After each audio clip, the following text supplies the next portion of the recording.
Desiccate. Desiccate, yeah, that means drying. That's right. If you're out in the Sahara Desert, you're gonna get desiccated. Yeah, right. Yeah, you're gonna dry out like a prune. But in plants, it usually means that, and it's referred to in the wintertime on our evergreens.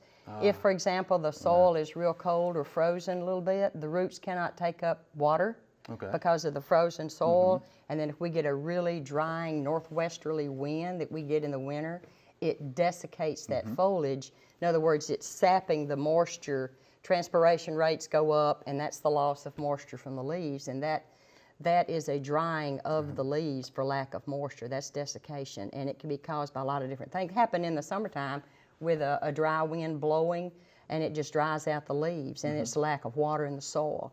You know, so in other words, you need to stay on top of the watering. Yeah, good examples. Yeah, Desiccate. yeah. Good. And once it happens, there's nothing you can do about it. Okay. And it'll be on the north side of evergreens in the winter.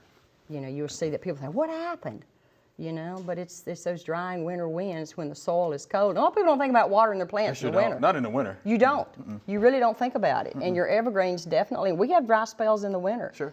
And then if we get a really, really cold snap and the dry soil freezes, that's even worse than the cold wind blows. You're going to get damage. Hollies, you know, things like that.